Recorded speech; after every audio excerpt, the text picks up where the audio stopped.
Good morning, everyone.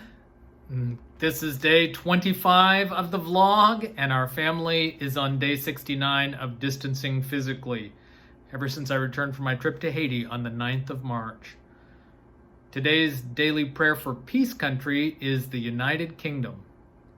I've got so many great memories of this amazing place. So many friends here are from there, and so many friends there. The mere mention of the UK just makes me happy. My mind is immediately transported to a number of our congregations in the British Isles Mission Centre.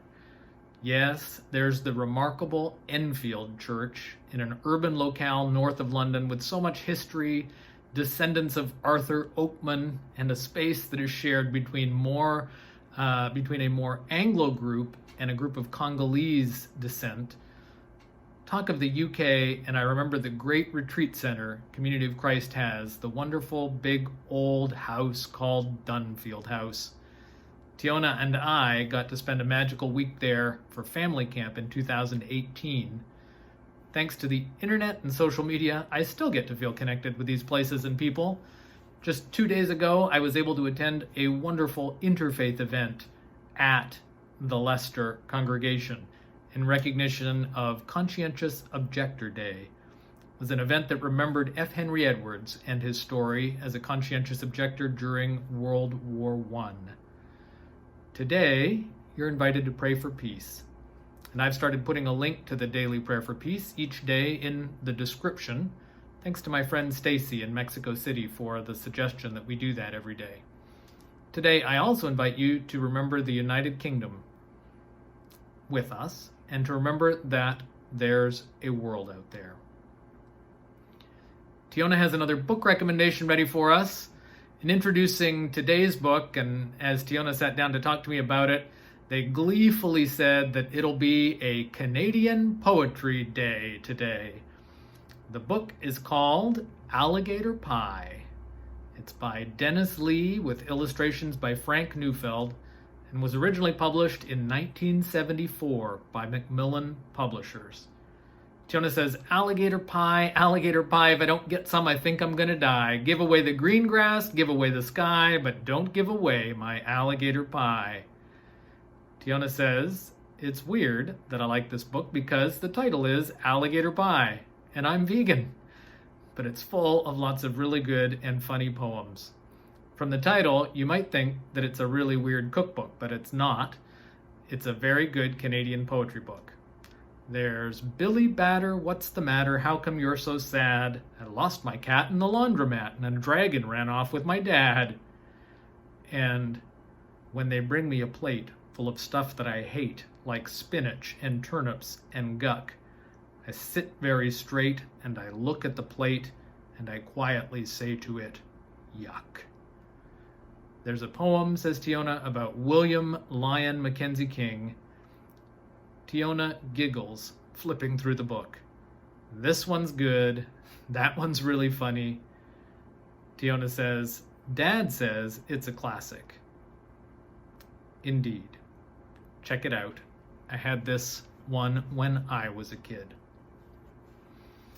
Well, it's time for my daily check-in with someone from the areas I get to serve in my work with Community of Christ. Yesterday, I had such a lovely time talking via Zoom with our old friend, Sarah Glassford. Sarah is one of those friends who kinda sends me into this odd space where time bends and ages distort a little. I got to know Sarah when she was a teenager, and Laura and I hadn't long been married. We were living in Windsor, Ontario, Canada, and Laura was going to school at the University of Windsor. We haven't gotten to be around Sarah very much over the years, so in my mind, it still seems like she's very young. Of course, it turns out that none of us are as young as we used to be. Funny. In the intervening years, since we knew Sarah in Windsor, Sarah's mostly been away from her hometown. She moved away right after high school, became an academic, a historian, and a professor, changed careers midlife, and went back to university to become an archivist. She's lived in quite a few places, most recently in New Brunswick, where she was archivist for the province. But for a little less than a year, she's been back where it all started. Interestingly, Sarah's work as a historian and as an archivist have made her an interesting person for quite a few people to talk to during these pandemic times. I'll put a link to Sarah's Facebook page in the description. If you visit her page, you can see quite a collection of stories from global news to other kinds of broadcasts where Sarah is commenting on various aspects of the pandemic. My little vlog is certainly not the biggest program to reach out to her for comment. Sarah talked to us from the home office she's been using since that day back in March when she showed up to her job as archivist for the Leddy Library at the University of Windsor. Sarah says that they had about 6 hours notice that they were going to start working from home. She and her assistant were able to make some quick decisions to bring a few things home that hadn't yet been officially processed into the collection, so that's given them something extra to do while at home. Sarah's been working on some other computer projects that she'd been wanting to get to anyway. She described the emotional journey of it all. There's been a little survivor guilt, Sarah says. All sorts of persons working on contract are being let go, or their contracts aren't being renewed, and there are no new contracts opening up right now. And that was always Sarah's situation. This is the first permanent full-time job she's ever had in her life. Sarah explains that she's spent a lot of time over her life with a home office, and she's an introvert, so there have been some nice things about being at home.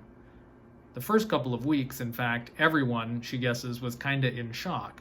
So there were few phone calls, and she got a lot done. She was really able to focus. There was then a bit of a meltdown after 3 weeks when it seemed like things were going on forever. The things have been okay, though, after that. Even though she doesn't think she's ever quite regained that initial efficiency. I asked if she'd had any close encounters with the coronavirus. Sarah said that nobody she knows has had the illness, although Sarah wonders if maybe she had it. She had something kinda corona-like just before everyone was talking about it. Sarah described the situation faced by friends of hers who were healthcare professionals. One who's a public health nurse usually works with tuberculosis, but was assigned to corona early on when things were heating up. It was stressful for her dealing with suspicious people reporting on their neighbors for coughing. She was really feeling the strain of being on the public health end of those phone calls every day. There weren't really any guidelines yet for this sort of thing, so much was unknown. Other friends of Sarah's are doing testing at hospitals behind plexiglass shields and going home every night to family and kids. Sarah talked about another friend who she had met in a PhD program and who she had ended up handing off a post office job to. It had been a temporary job for Sarah, but the friend stayed on and went on to become a manager of that postal outlet. So Sarah's friend has shared insight into that situation with Sarah. Apparently it's like the week before Christmas for parcel delivery. Lines down the block, worse because people have to be 6 feet apart. Some customers are good and gracious, but some have been enraged. That's stressful. He's a thinker, that friend, and he's reflected with Sarah on how many people seem to have no idea that this is not just a time of everyone baking things at home. Some people seem to have a rather bourgeois view of the impact of the pandemic. Sarah has appreciated these people who've helped her to see another perspective. More personally, Sarah talked about her grandma, who is 91, and who fell and broke her pelvis just before the pandemic. She's been in a rehab facility that, of course, is on complete lockdown. They can't even send in a birthday card. It's good that they're trying to keep her safe, but so hard knowing that she's in there, says Sarah. Sarah says that it's been nice to see the response of social workers in the facility. They have iPads, and they're connecting people who don't have their own devices. And more recently, they set up a situation and called Sarah's mom and invited her to come and see Grandma on the other side of an area with 2 fences and a space in between. They brought out Grandma with Afghans and a fuzzy hat. This was especially nice because Sarah's brother is now father for the 2nd time, and so Sarah's mom could hold up the iPad with photos for Grandma to see. So Grandma's been dealing with this in one way, and Sarah's sister-in-law went through the whole birth experience in hospital with the pandemic in the background. I asked about the prospects for things reopening, and Sarah described how it's really been last week that all the Canadian provinces started heading in unique contextual directions with different reopening plans and strategies. Ontario, just in the last couple of days, has released a comprehensive plan that people are still reading and interpreting. But the library, Sarah thinks, is probably not going back to normal operations anytime soon. It's normally a place with multiple staff crowded behind a desk and many people from the public coming in to visit. So Sarah's expecting it may be a while. As our conversation started to wind down, Sarah shared about a concern she had for kids. Since the fall, she's been a homework tutor as a volunteer to a kid through Children's Aid. That program couldn't really continue, although they've had a few check-ins during the pandemic.